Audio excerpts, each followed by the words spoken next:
Hello, and welcome to a fresh post from the Songwriters Workshop. Fresh Pot! This is the series where I attempt to write songs based on the process and techniques of famous songwriters. Each video looks at a different songwriter's writing habits, musical inspirations, and creative process, while also including an original song written using those techniques. So let's take a look at our next songwriter. In honor of Studio 666 coming out this week, this video will look at the songwriting methods of Dave Grohl. Dave grew up in Virginia, learning to play drums in his bedroom by setting up his pillows like a drum set and playing along with his favorite albums. Eventually, he'd graduate to a real drum set, as well as teach himself guitar, and after lying about his age, he auditioned for and joined the punk band Scream at 17. After touring and recording with Scream for 4 years, the sudden departure of their bassist would leave Dave stranded in LA. However, Dave would eventually make his way up to Seattle to join Chris Novoselic and Kurt Cobain in Nirvana. Nirvana had already released one album, Bleach, in 1989, which Dave describes as a landmark record in the underground music scene, blending metal, punk, and Beatlesque melody. And that voice. No one had a voice like that. Nirvana would not stay underground for long, as their first release with Dave was the 1991 album Nevermind, and its lead single, Smells Like Teen Spirit, would quickly catapult the group into the spotlight. Nevermind reached #1 in 1992, and the band would release their next album, In Utero, the following year. Sadly though, Nirvana would end with the death of Kurt Cobain in 1994. After mourning his loss, Dave would return to Washington State and start working on his own songs, recording the drums, guitar, and bass himself for what would become the first album for the band, Foo Fighters. Ladies and gentlemen, Foo Fighters! However, not wanting to make it a solo career, Dave would recruit current members Pat Smear on guitar and Nate Mendel on bass for the band's second album, The Color and the Shape, released in 1997, which includes some of their biggest hit songs, like Monkey Wrench, My Hero, and Everlong. Dave would continue to recruit fantastic musicians into the band, like drummer Taylor Hawkins and guitarist Chris Shiflett. And Foo Fighters have had a long and healthy career from their first album released in 1995 to their most recent, Medicine at Midnight, in 2021. The research for this video will come from various interviews and documentaries Dave has done, as well as his recent autobiography, The Storyteller.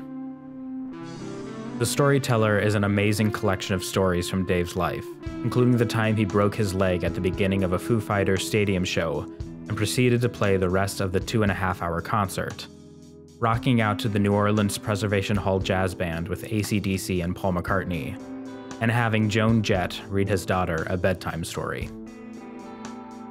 In the book, he says of his first exposure to underground punk records by his cousin Tracy, "I noticed one glaring difference from the typical classic rock albums that I owned at home. None of these albums were from any record companies I had ever heard of. These people were doing it themselves. I was entranced, awakened, and inspired. I no longer considered music an unattainable act of wizardry, only possible for those who were blessed with the godlike ability of Jimi Hendrix or Paul McCartney. I now realize that all you needed was 3 chords, an open mind, and a microphone, and the passion and drive to make it happen yourself." So even if you're like me, and just someone in their room with an electric guitar who doesn't really know what they're doing, you can still make something if you have the desire to create.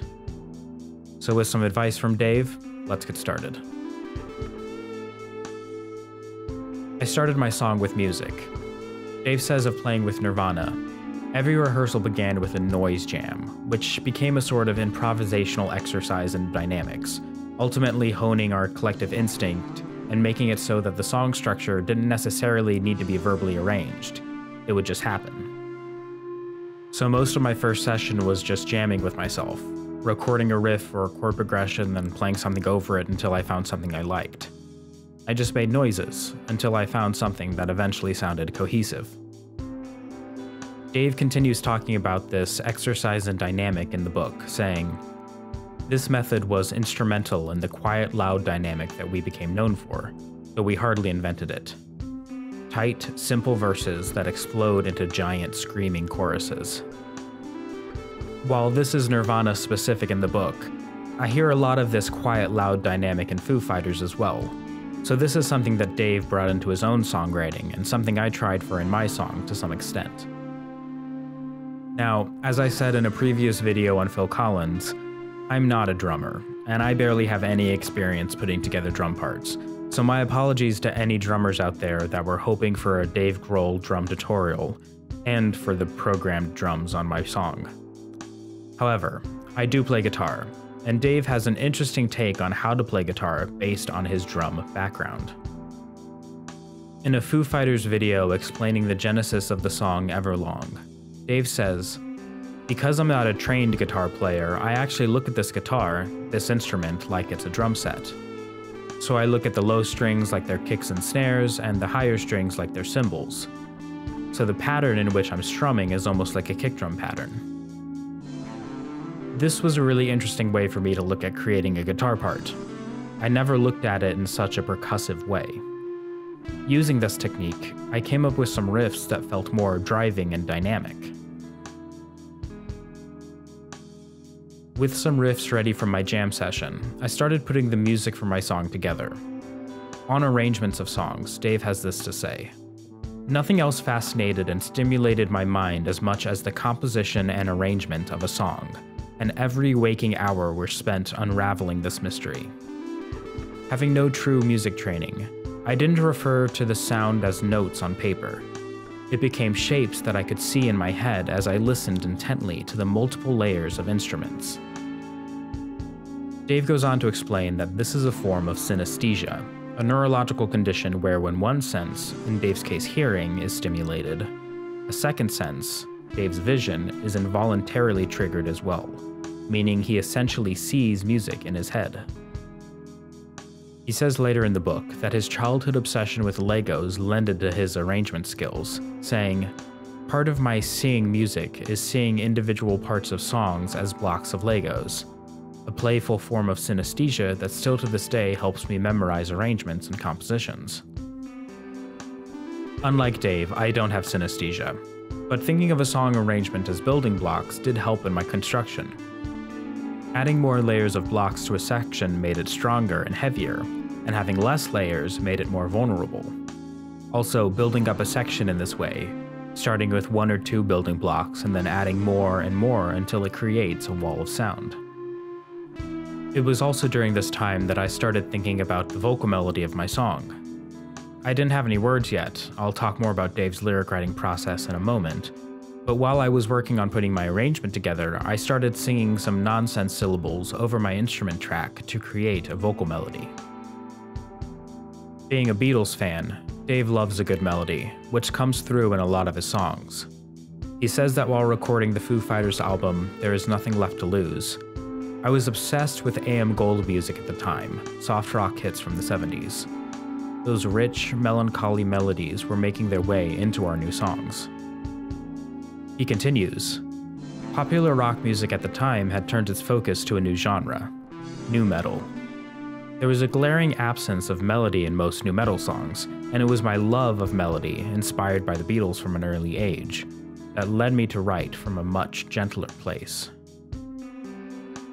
So melody was something I focused on with my song, and creating these dummy voice parts helped make my lyric writing session much easier, since I already had a blueprint for how it should turn out.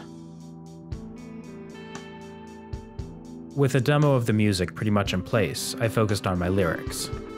For my inspiration, I did something similar to what Dave did in his documentary series, Foo Fighters Sonic Highways, which resulted in the album of the same name.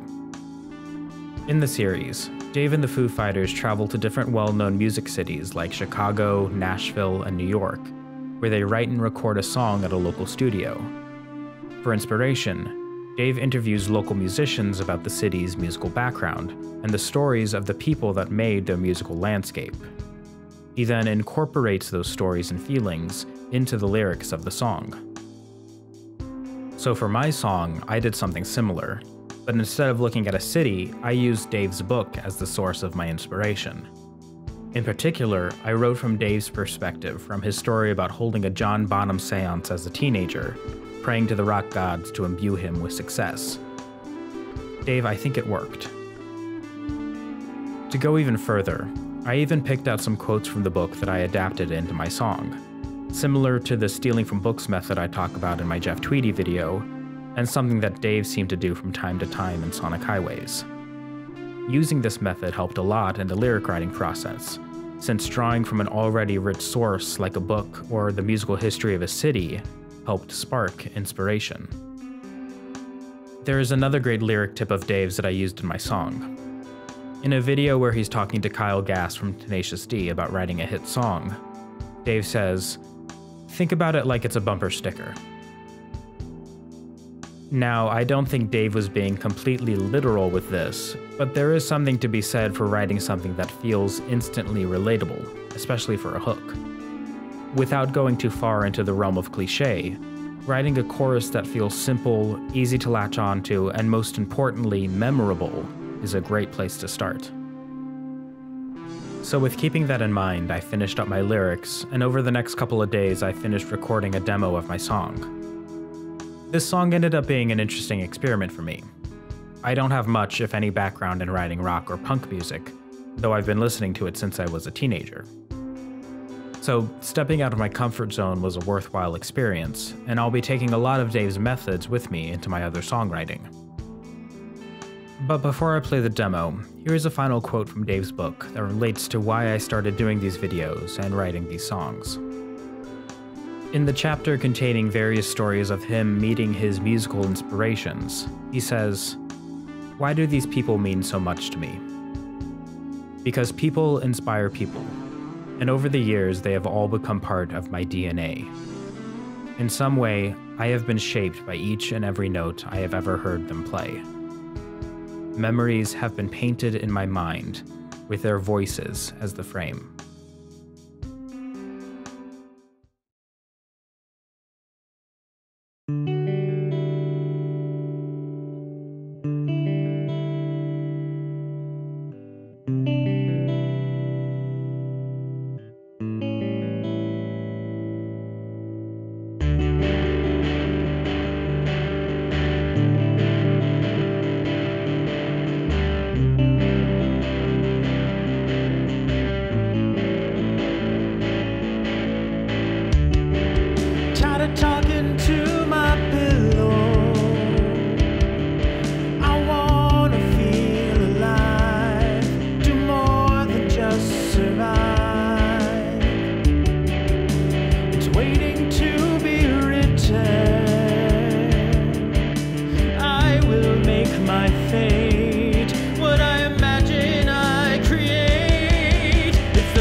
So that was the song. And like I said, this isn't a genre of music I have much experience in, especially doing the vocals. So I would be interested to see what this song could do in the hands of seasoned rockers. And I'm sure there are ways to expand on it that I would never have thought of, so let me know in the comments if you have any suggestions. And I would highly recommend checking out The Storyteller. Dave is a fantastic, hilarious, and inspiring writer. And to go see Studio 666 when it comes out this week. I know I'll be there. Thank you for watching. Please be sure to like and subscribe to the channel for more videos in the future. I'll see you at the next song.